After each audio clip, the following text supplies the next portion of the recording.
दोस्तों, यह बात तो हम सभी लोग बड़ी अच्छी तरह से जानते हैं कि इस वक्त हमारी दुनिया में जितने भी मुसलमान पाए जाते हैं वह दो ग्रुप में बटे हुए हैं, जिसमें से एक ग्रुप को शिया कहा जाता है तो दूसरे ग्रुप को सुन्नी कहा जाता है। जहां एक तरफ सुन्नी मुसलमान का ग्रुप पूरी दुनिया की आबादी का 80% है तो वहीं दूसरी तरफ शिया मुसलमान लगभग 20% है। अब जाहिर है, जब सुन्नियों की आबादी ज्यादा है तो दुनिया में जितने भी मुस्लिम देश हैं वो भी ज्यादातर सुन्नी मुसलमानों के ही हैं, मगर दूसरी तरफ इराक, ईरान और यमन जैसे कुछ देश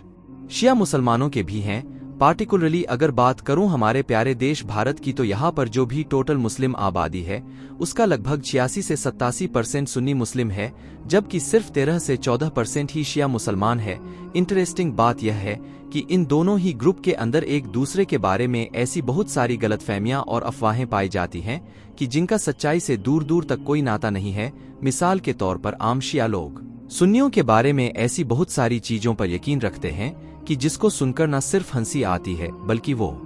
चीज लॉजिकली भी पॉसिबल नहीं लगती है। ठीक इसी तरह से सुन्नी ग्रुप के आम लोगों के बीच में भी आप लोगों को शिया मुसलमान से रिलेटेड ऐसी बहुत सारी अफवाहें नजर आएंगे कि जिन पर वो लोग यकीन रखते हैं, मगर उनका सच्चाई से दूर दूर तक कोई नाता नहीं होता है, बल्कि वो तो सुनने में ही फनी महसूस होती है। लेकिन दोस्तों, अगर इन दोनों ग्रुप के बीच एक दूसरे के बारे में बहुत सारी अफवाहें और गलतफहमियां पाई जाती हैं तो इसका मतलब ये भी नहीं है कि इन दोनों के बीच कोई फर्क नहीं है, बल्कि फर्क नहीं बहुत ज्यादा फर्क है। और फर्क के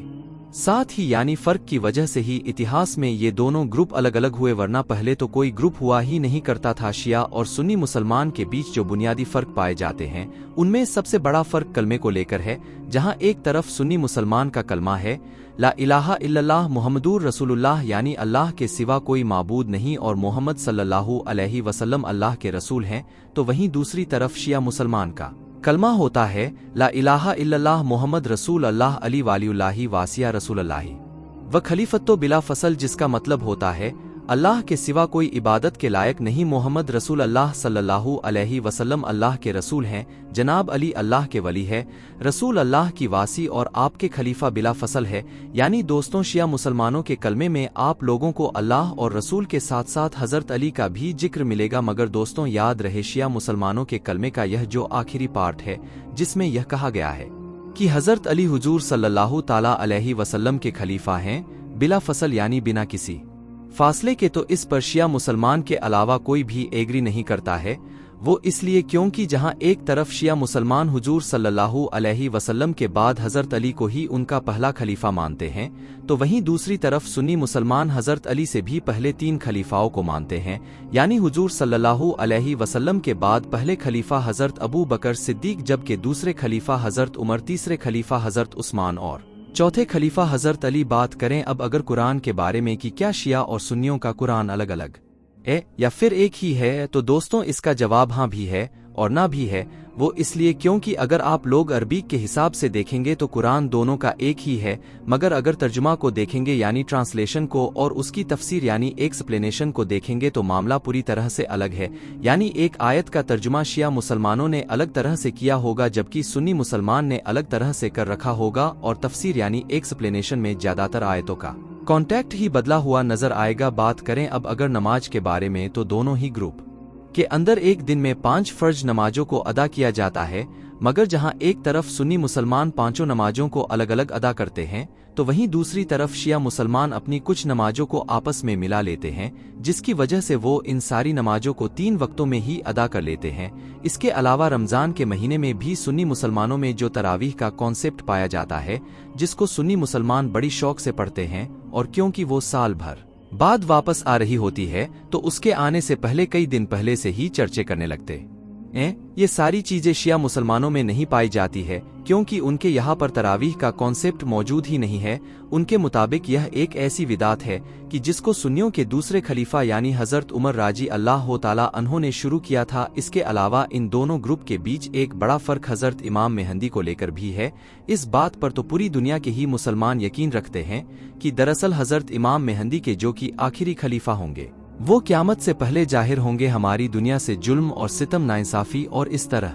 कि हर गलत चीज को मिटा कर रख देंगे, उसके बाद दुनिया में अमन कायम करेंगे और अपनी एक खिलाफत भी कायम करेंगे। लेकिन दोस्तों, इस पूरे मामले में जहां एक तरफ सुन्नी मुसलमानों का ये मानना है कि हजरत इमाम मेहंदी क़यामत से पहले पैदा होंगे, बाकायदा वो परवरिश पाएंगे, बड़े होंगे और फिर सही वक्त आने पर ही लोगों के सामने ऐसा इमाम मेहदी यानी इमाम मेहंदी के तौर पर जाहिर होंगे और उसके बाद ही धीरे धीरे खिलाफत कायम करेंगे। मगर दूसरी तरफ शिया मुसलमानों का ये मानना है कि क़यामत के करीब के दौर में हजरत इमाम मेहंदी पैदा नहीं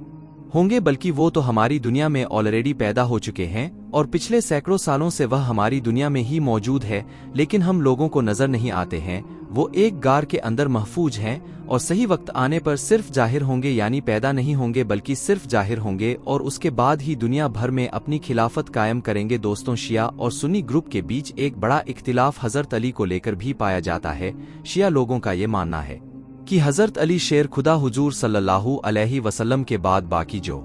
नबी और रसूल हैं उनसे भी ज्यादा अफजल है, जबकि सुन्नी मुसलमान इस नजरिया और इस अकीदे को पूरी तरह से रिजेक्ट करते हैं। सुन्नी मुसलमान हजरत अली शेर खुदा को दामाद रसूल और इस्लाम के खलीफा के तौर पर ही कंसीडर करते हैं। मुहर्रम के मौके पर मातम करना भी शिया ग्रुप को सुन्नी ग्रुप से पूरी तरह से अलग बनाता है, क्योंकि शिया मुसलमान का ये मानना है कि 10 मुहर्रम के दिन करबला के मैदान में यानी करबला की जंग में अहले बैत के साथ जो हद से ज्यादा नामुनासिब सिर्फ शुरू किया गया था, उसकी याद में ही और उसके गम में ही वो लोग माता मानते हैं। दूसरी तरफ सुन्नी मुसलमान भी 10 मुहर्रम को माना करते हैं, अहले बैत को याद करते हैं, मगर उनके तरीके अलग होते हैं। तलाक का कॉन्सेप्ट भी इन दोनों ग्रुप में अलग अलग पाया जाता है। जिस तरह से सुन्नी मुसलमानों में निकाह के वक्त गवाहों का होना जरूरी होता है, बिल्कुल इसी तरह से शिया लोगों में तलाक के वक्त भी गवाहों का होना जरूरी होता है, यानी शिया ग्रुप में गवाहों के बगैर तलाक नहीं होती है। फिलहाल दोस्तों, आज के अपनी वीडियो को हम यहीं पर खत्म करते हैं। मुझे उम्मीद है कि आज की वीडियो आप लोगों को बहुत ज़्यादा इन्फॉर्मेशन लगी होगी। वीडियो पसंद आने पर ना सिर्फ वीडियो को लाइक करें बल्कि अपने फ्रेंड्स के साथ भी जरूर शेयर करें और इसी तरह की नॉलेज और हिस्टोरिकल वीडियो हमेशा देखने के लिए हमारे चैनल को सब्सक्राइब करने